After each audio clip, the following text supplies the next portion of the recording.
This week on Green Science Oregon, we'll learn about developing high-performance LEED Platinum buildings and sustainable urban communities from the masters of the art, Gerding Edlen Development.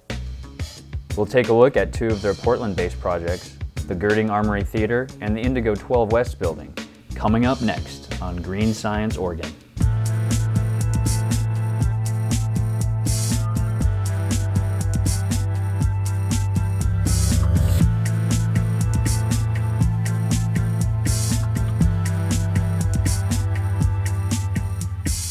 Gerding Edlen is a development company.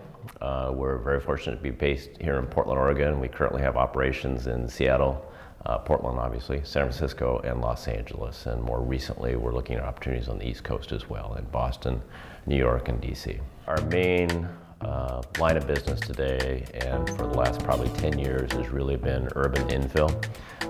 We look to do highly sustainable projects, mixed-use projects. I would say our ideal project would be a retail at grade, office above that, and multifamily housing and above that. Our ideal project would be on transit.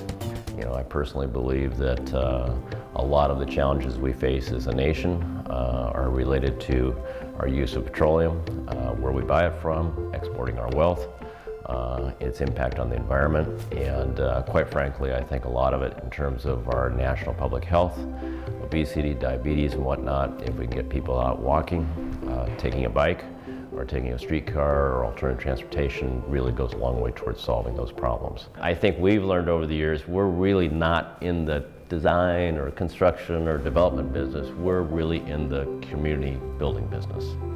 And at the end of the day, I think our success is measured by do people want to come and live and work in those places? We have kind of a couple notions that we think about. One is something we coined called 20-minute living.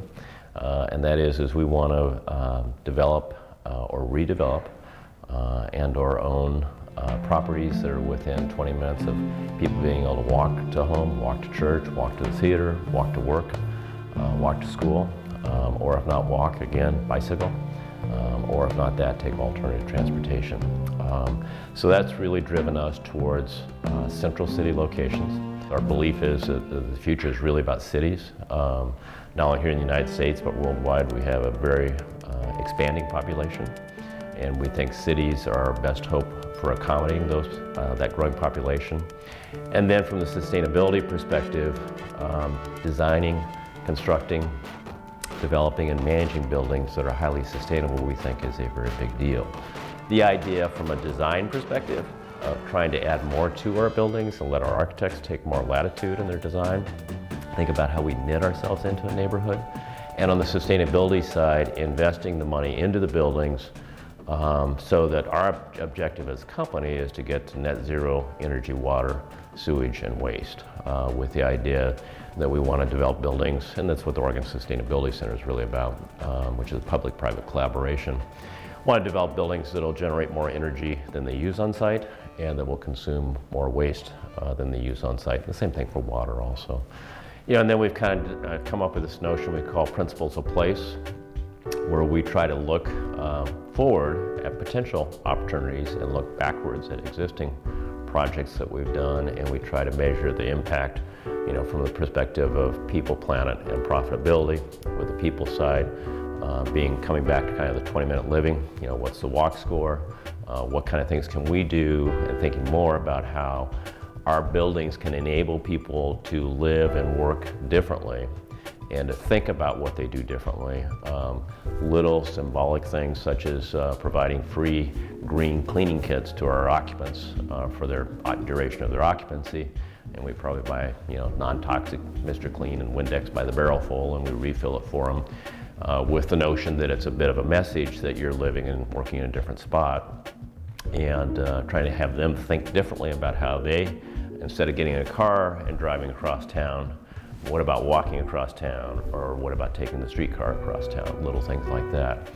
You know, the Armory, I think, in many ways embeds, probably more so any project we've ever been involved with, the notion of sustainability. First of all, you're taking a 100-year plus old building that was probably sitting there waiting for the wrecking ball, and you saved the building. And I think that does a number of things. Number one, I think historic renovations, you know, they really tell us and our children and our grandchildren about the history of place.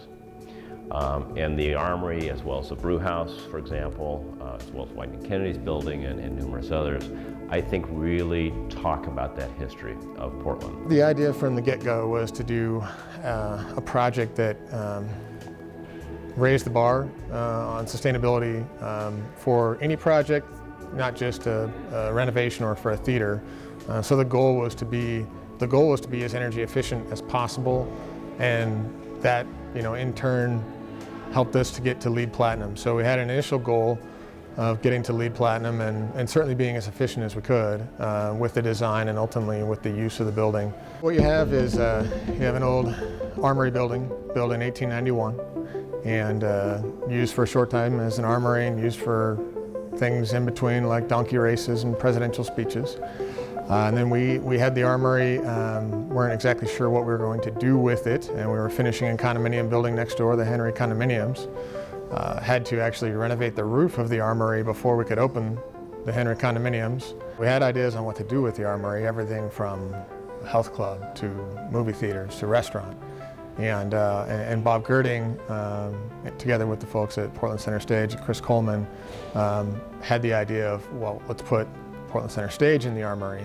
And not only are we going to do that, we're going to figure out how to make it the most sustainable historic renovation that we know of, that we can figure out how to accomplish and stuff into one box. We have a 20,000 square foot building, and we designed and built 56,000 square feet of performance, rehearsal, administrative, and public space.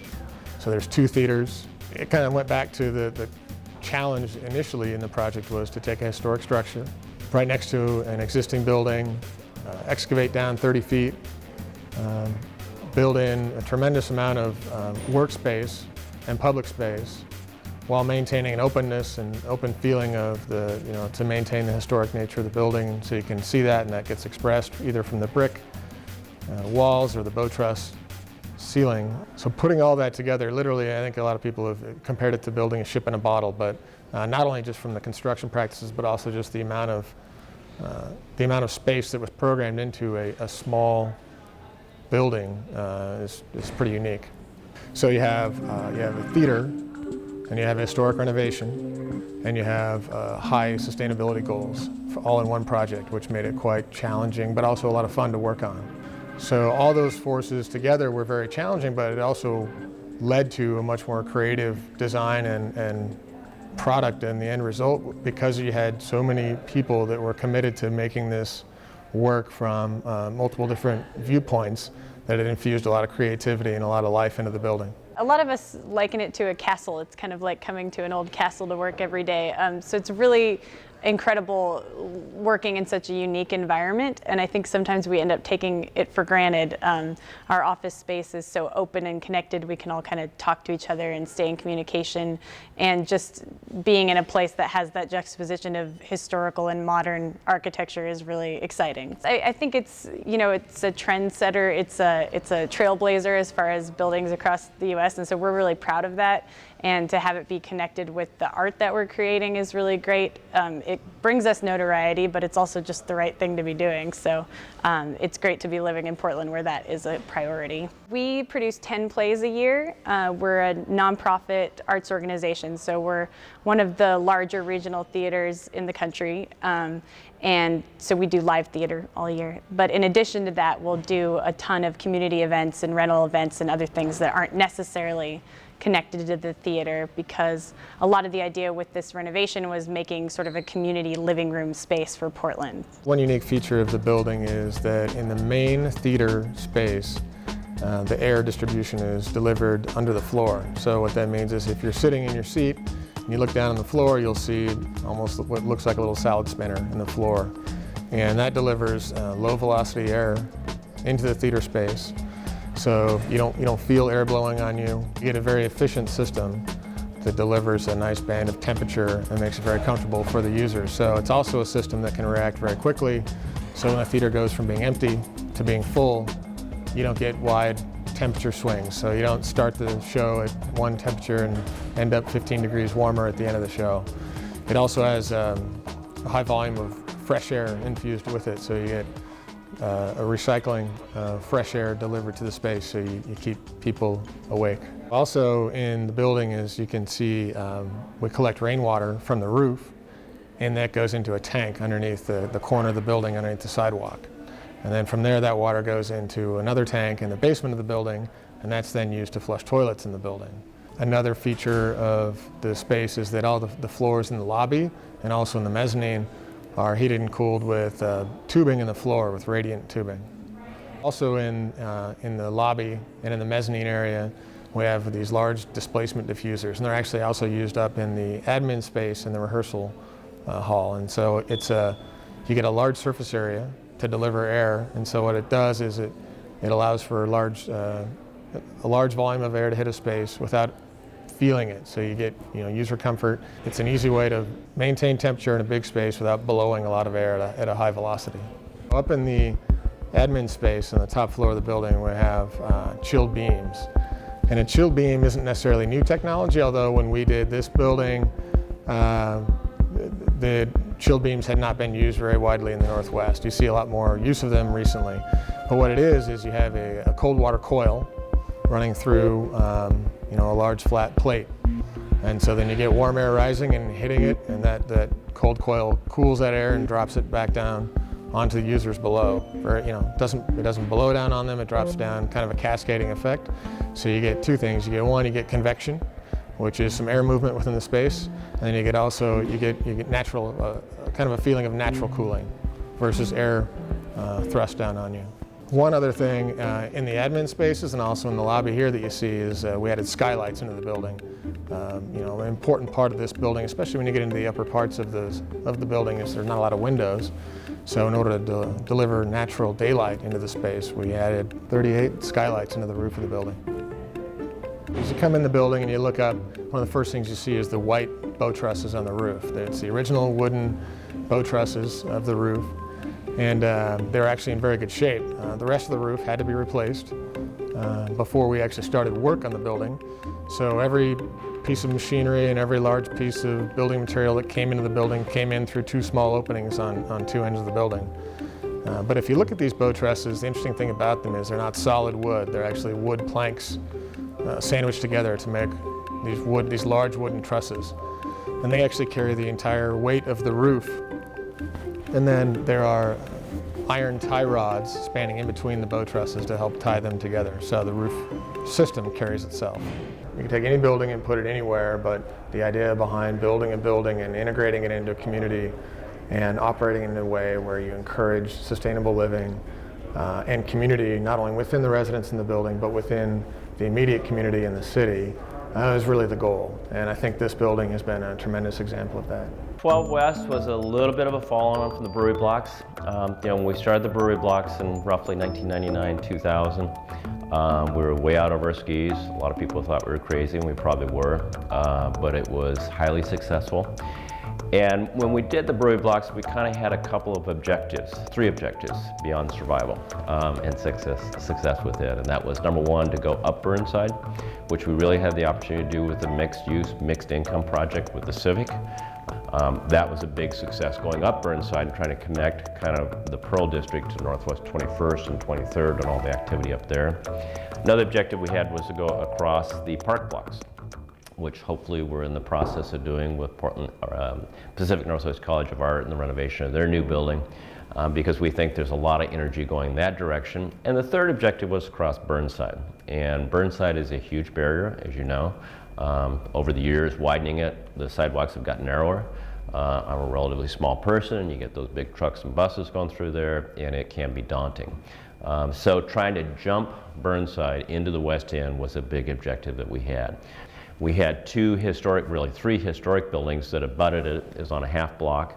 So we had a big challenge from a construction perspective of how to keep those buildings standing and operating while we dug a 5-story hole below ground for parking, and then came up with a 265-foot tall building. And with our partners in the project, Hoffman Construction and KPFF Engineering and GluMac and ZGF Architects, we were able to do that. And I think, again, the juxtaposition of the historic buildings against the very contemporary 12 West or Indigo at 12 West really makes for very interesting architecture. And we chose to go more contemporary because the West End we really envision is just kind of budding. Early on, we decided that we wanted to make this building a statement of sustainability, also of community, and knew that we had the right mix, having an active office use along with the retail and also with the residential mix above. So early on in the project, we tasked the team, the architect and the consultants and the contractor, with coming up with ideas on how to make this, how to raise the bar, how to take the next step, what we learned in the past, what we did right, what we could learn to do better, and how do we incorporate that into a building and make it as sustainable as possible, but also make it a great place to live and work. And so the result has been a building that is approximately 50% more efficient than Oregon Energy Code. It retains rainwater and uses that to flush toilets and irrigate green roofs, and also produces power on site as well as producing hot water on site. Most of the people here in the building are very interested in a sustainable lifestyle, but I think a sustainable lifestyle means different things to different people. And to some people it just means living in a LEED Platinum building. To other people it means living a 20-minute lifestyle, which means I can do everything I need to play, live, and work within 20 minutes of a central location. A lot of the people here have become more energy efficient. They're a little bit more conscious about leaving their car in the parking garage, but it's also it's a cost savings issue. You tend to save a lot of money and carbon being put into the environment by walking, and it's healthier for your body. These are all things that move into more of a sustainable system as opposed to just living in a sustainable apartment building. Partway through the design process, we made the commitment to try and achieve LEED Platinum, and a number of factors went into the project's ability to do that, and it has actually achieved LEED Platinum certification. And a big one of that was energy performance. We put in highly energy efficient mechanical systems, so we used motors that were more efficient. We used systems that take less energy to run. And then also we have a rainwater tank in the basement. It's 50,000 gallons, and it collects rainwater from the roof.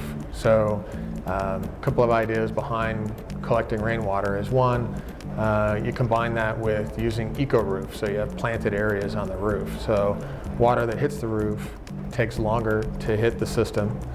It also then gets held in the dirt on the roof and gets evaporated. So you have less water actually hitting the system, and what you do comes down slower at a slower rate. So then we take that water and we flush the toilets in the office space, and we also use that to irrigate the green roofs on the various parts of the building. Another thing that we did was we put in a solar array on the roof to heat the hot water for the building.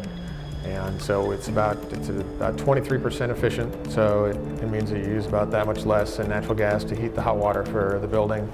As well, we installed 4 wind turbines on the roof of the building, and they generate power that feed back into the main panel for the building. They produce about 1.5% of the building energy load, which is not a huge amount, but if you think of it, it's a big building. It's enough to power roughly the elevators. We felt that the first high-rise urban installation of wind turbines in the country was a meaningful step in furthering the technology for renewable energy, and also a meaningful sustainable measure for the building. And it's a constant reminder of the type of lifestyle that we want to live. And one thing a lot of us find is if you continually come home to a LEED Platinum building, if you if you continually, you know, are reminded that you're living in a LEED Platinum building, you tend to turn the lights off a little more often. You tend to unplug things that are, you know, the power vampires a little more often. And it almost becomes a game of, you know, how low can I get my electricity bill to go? I've become very close with a lot of my neighbors here. It's very interesting having to walk past the concierge desk every day when you leave the building, and every day when you come home from the building. It requires you to cross-connect with the employees that work at ZGF, the residents that live here in the building, and it really builds a sense of community. One step is designing an efficient building. The next step really is managing and operating an efficient building. And in a building where you have so many residents, education is key. It's also a for-rent product, so it's continual education. So it's everything from encouraging tenants to recycle, encouraging them to use less energy in their apartment unit, helping them understand alternative forms of transportation, whether that's for a weekend trip to the beach or getting their kids to school. And then also encouraging community involvement.